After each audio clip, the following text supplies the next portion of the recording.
Yo, what's up guys? I'm back, Pasamok TV. So ang video natin guys sa araw na to ay pupunta ako ng Pasay at aalamin ko kung saan banda yung terminal ng Elabil Bus, kasi yung nakaraang araw nagpost sila na may biyahe na daw sila. Nagpost sila sa social media. So ngayon guys, ang naisip ko ay i-update ito kung totoo nga o hindi yung biyahe ng DLTV bus, at para din malaman natin kung may requirements ba o wala, o kung mura lang ang pamasahe o mahal. So ayun guys, sana sabaybayan nyo ang video sa araw na to at i-update na natin ang DLTV bus terminal. So ayun guys, samahan nyo ako ha. Huwag ka pa lang sa aking YouTube channel, huwag mo sanang kalimutan i-subscribe ang aking channel Pasamok TV, at pindutin mo na rin ang bell notification para maging updated ka sa aking bagong mga video. So ayun guys, mamaya uli guys, update ko kayo pagdating natin dun sa Pasay. So ngayon guys, babay muna.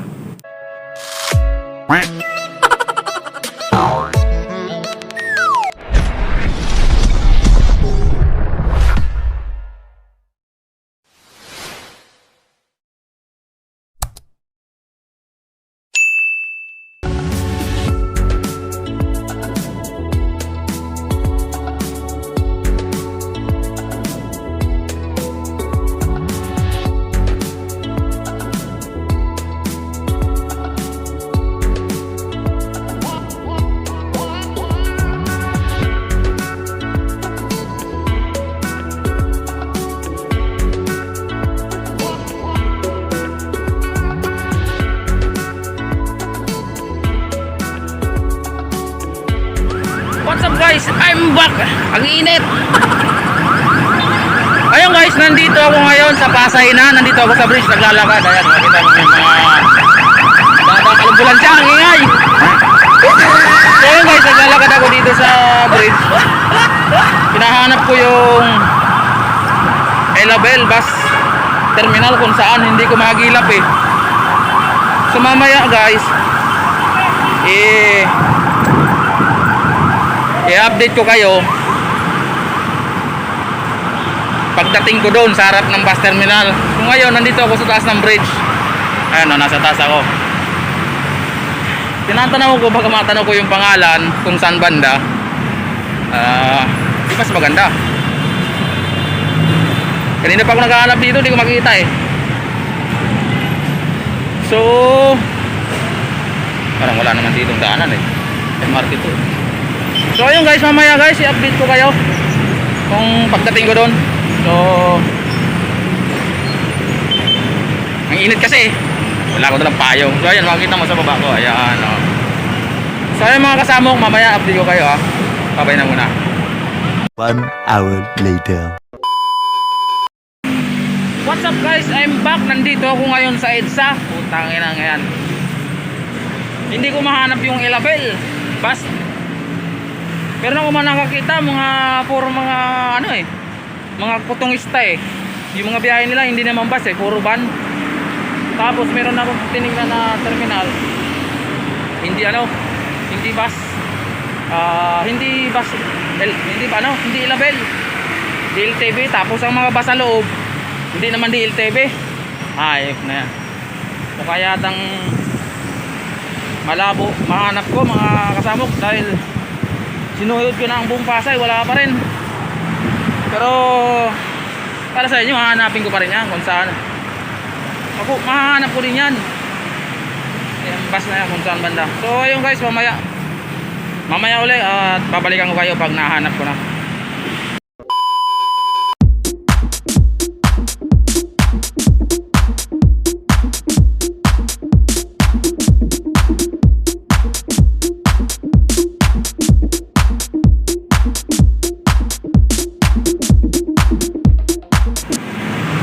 What's up guys, I'm back. Ngayon guys, naglalakad ako, papunta na ako dun sa stasyon. Kasi nagtanong-tanong muna ako kasi hindi ko alam. Mahirap dito eh. Pag hindi mo alam, maghahanap ka talaga. So ayan guys, pagdating dun sa terminal kung saan yun, update ulit kayo.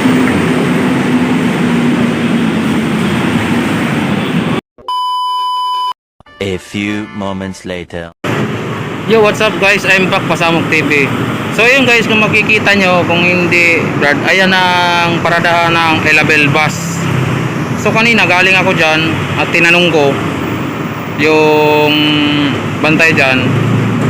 Hindi naman daw Elabel bus ang biyahe, pero ang nakalagay sa taas, Elabel.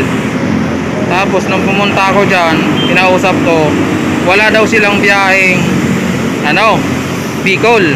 Meron daw sila Samar. Wala daw silang biyaheng Legazpi. So nakakalito guys kasi nung tininan ko sa loob, wala namang bus nakaparking, wala namang bus na nakaparking.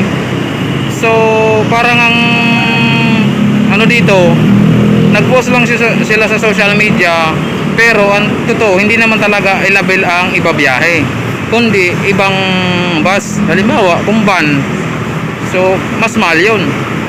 So nandito ako sa taas ng bridge kasi hindi na ako bumalik kasi nga nainis ako kasi kanina tinatanong ko kung may biyahe ba ng Elabel bus. Ang sagot sa akin wala, pero nung tumawag ako nung nakaraan, may Elabel talaga na bus. Pero ang gusto, bago ka pumunta sa estasyon nila, nakabooking ka na.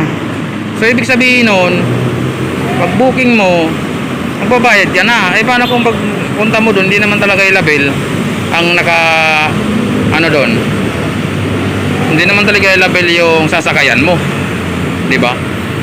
Disclaimer lang kung mga kasama ka, itong video ito ay hindi ko sinasabing sigurado ako na may mali, o di ko naman sinasabi na tama ako. So hati-hati lang tayo mga kasama, kasi wala talaga sa akin, sa opinion ko lang to, wala akong nakitang basta Elabel dito sa nila, sa estasyon nila.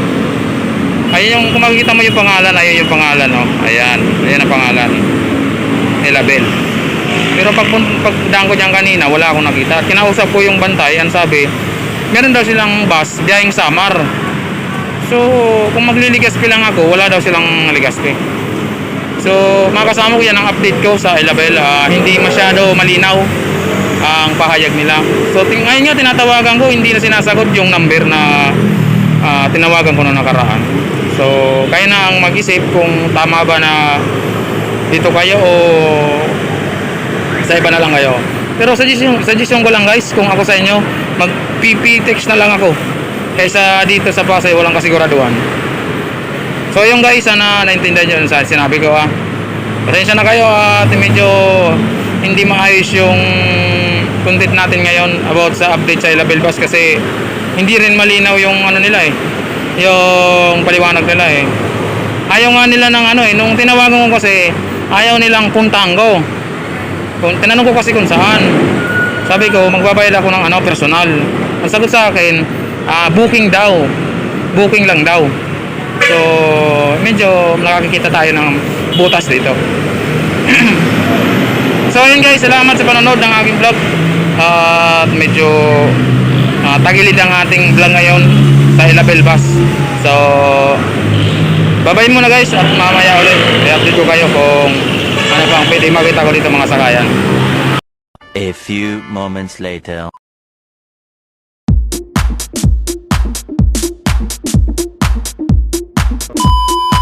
One hour later. Yo! Ayun guys, nakauwi na ako. Galing na ako ng Pasay. So, nakita nyo naman sa video ko, medyo tagilid tayo ng konti doon sa Elabel bus terminal. Dahil hindi maayos yung sinabi sa akin. Pero humingi ako ng pasensya kasi hindi ko nakuha ng video yung pagtanong ko sa kanila, kasi alam mo naman, medyo mahihayin pa tayo. So, ayun guys, kakauwi ko pa lang. Nandito na ako sa aking boarding house. So, sana nakapag-isip kayo na kung saan kayo sasakay. Pero sa akin lang talaga, ang sigurado talaga kayo, doon ako sa PITX na lang. Sigurado pa yon. Wala kayong aberya doon kaysa dyan sa mga gilid-gilid ng kalsada. So ayun guys, salamat sa mga nanood ng aking vlog update sa Elabel bus terminal. Hindi ko alam kung maayos ba yung update ko, pero salamat pa rin at sinubaybayan nyo. So ayun guys, wag niyong kalimutan subscribe ang aking channel, Pasamok TV, at pindutin nyo rin ang bell notification para mag-updated kayo sa aking bagong mga video. you.